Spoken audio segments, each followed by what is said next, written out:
అందరికీ హాయ్ అండి. ఆహ్, ముఖ్యంగా జన సైనికులకి, వీర మహిళలకి నాదొక చిన్న విన్నపం అండి.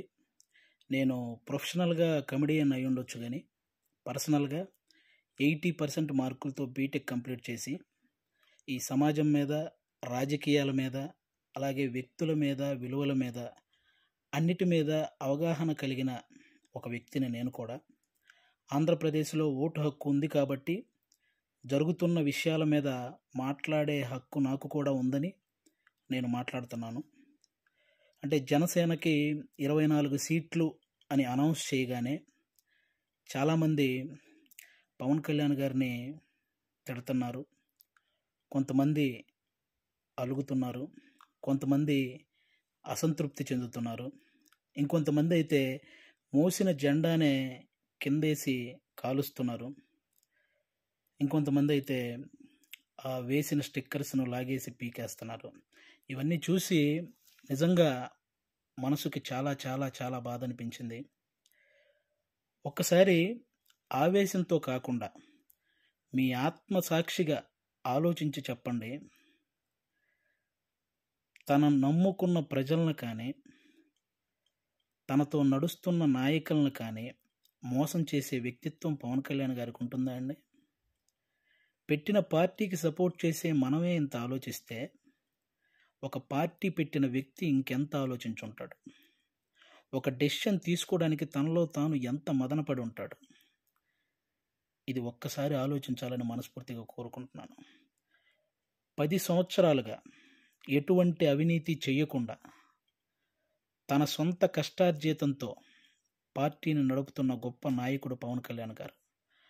అలాంటి వ్యక్తి గురించి మన శత్రువులు మాట్లాడినట్టు మనం కూడా మాట్లాడితే నిజంగా బాధ అనిపించిందండి.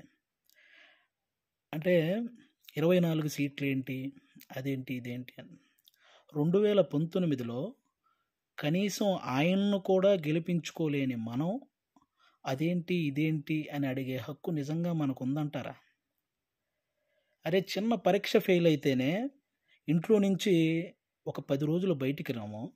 అలాంటిది ఇంత పెద్ద ప్రజా సంగ్రామంలో 2 చోట్ల ఓడిపోయి కూడా రెండో రోజే సమస్య అనగానే పరిగెత్తుకుంటూ వెళ్ళి ఆ సమస్యను సాల్వ్ చేసిన గొప్ప మనసు పవన్ కళ్యాణ్ గారిది.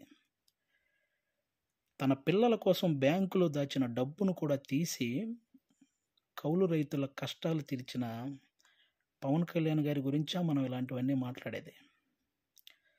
ఎన్నో సమస్యల మీద ఎంతోమందికి ఎన్నో రకాలుగా సహాయం చేసిన వ్యక్తిత్వం.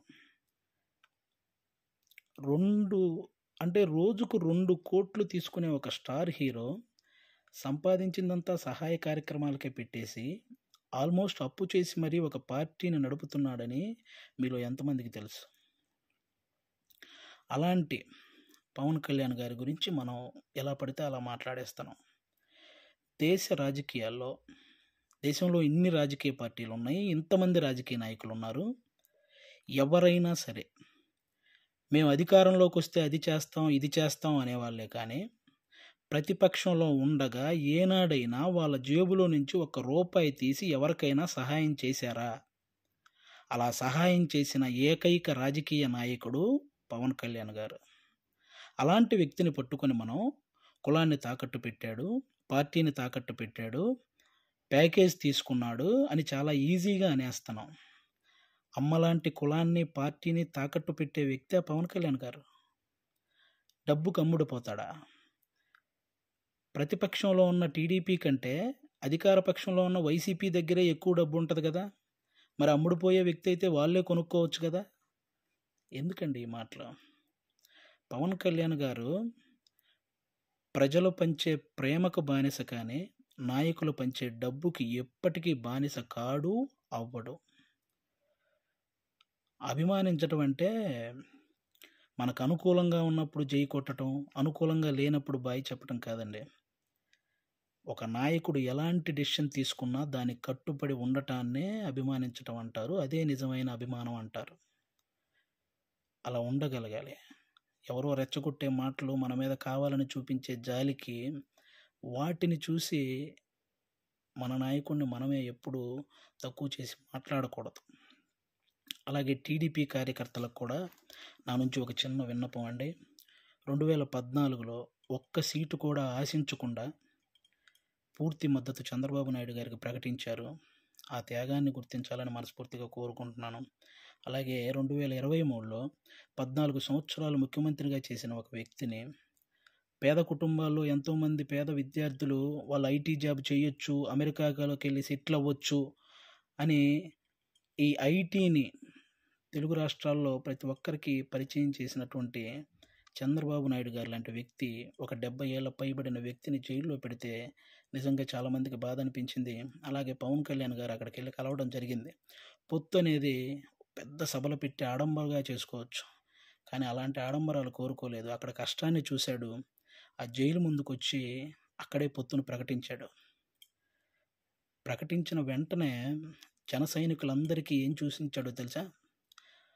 అవసరంలో మనం ఆదుకున్నాం కాబట్టి అనవసరంగా టీడీపీని ఎవరైనా తక్కువగా మాట్లాడడం కానీ, తప్పుగా మాట్లాడడం కానీ చేయొద్దని జన సైనికులందరికీ సూచించారు. ఒక సభలో మనం మాట్లాడేటప్పుడు జనసేన, టీడీపీ అని సంబోధిద్దాం, వాళ్ళు మాట్లాడేటప్పుడు టీడీపీ, జనసేన అని సంబోధిస్తారు అని కూడా చెప్పి కార్యకర్తల్లో ఒక ఉత్సాహాన్ని నింపారనమాట. అంటే ఒక పొత్తు ధర్మాన్ని ఇంతకంటే నిజాయితీగా పాటించే వ్యక్తి ఎవరైనా ఉంటారా? ఎక్కువ సీట్లు తీసుకొని ఇన్నే గెలిచాడా అనిపించుకోవటం కంటే, తక్కువ సీట్లు తీసుకొని అన్నీ గెలిచాడు అనిపించుకోవటం కరెక్ట్ అని భావించి 24 సీట్లకే పరిమితం అయ్యారు. కాబట్టి టీడీపీ కార్యకర్తలందరికీ రేపొద్దున ఆ 24 చోట్ల టీడీపీ కార్యకర్తల ఓటు ట్రాన్స్ఫర్ ఖచ్చితంగా జనసేనకు జరగాలి. ఆయన త్యాగాన్ని రుణం తీర్చుకోవాల్సిన సమయం వచ్చిందని నేను అనుకుంటున్నాను. అలాగే పవన్ కళ్యాణ్ గారి మాటని గౌరవించి జనసేన కార్యకర్తలు కూడా టీడీపీ నిలబడ్డ ప్రతి చోట ఆ ఓటు ట్రాన్స్ఫర్ జరగాలని మనస్ఫూర్తిగా కోరుకుంటున్నాను.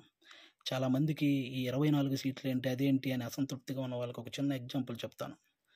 మహేంద్ర సింగ్ ధోని క్రికెటర్ మీ అందరికీ తెలుసు. ఆయన వచ్చిన కొత్తలో స్టార్టింగ్లో డకౌట్ అయ్యాడు. ఆ తర్వాత మంచి మంచి షాట్లు కొట్టి ఒక 24 పరుగులు చేశాడు. ఇతనిలో గేమ్ ఉంది అని అందరికీ తెలిసేలా చేశాడు. ఆ తర్వాత గేమ్ చేంజర్ అయ్యాడు. ఆ తర్వాత గేమ్ విన్నర్ అయ్యాడు.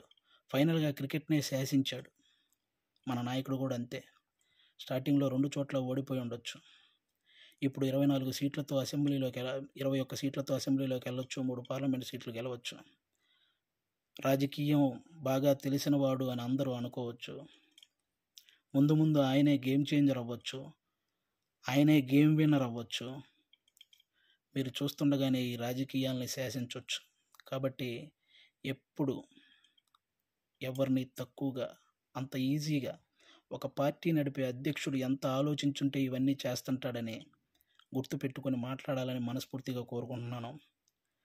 ఆయన నిలబడ్డ 24 సీట్లు గెలిపించి ఒక మంచి పొజిషన్లో ఉంచండి. మన మనసులో ఉన్న పొజిషన్కి ఆయనే చేరుకుంటారు. థ్యాంక్ యూ అందరికీ. అంటే 10 సంవత్సరాల నుంచి పార్టీ నడుపుతున్న ఒక వ్యక్తికి 10 సీట్లు తగ్గగానే ఎలా పడితే అలా మాట్లాడుతుంటే 2 డేస్ నుంచి ఏం చేయాలో అర్థం కాక ఒకసారి నేను మాట్లాడాలనిపించి మాట్లాడాను. తప్పు మాట్లాడుంటే క్షమించండి, కరెక్ట్ మాట్లాడుంటే కన్విన్స్ అవ్వండి. Thank you. జై హింద్, జై జనసేన. Thank you.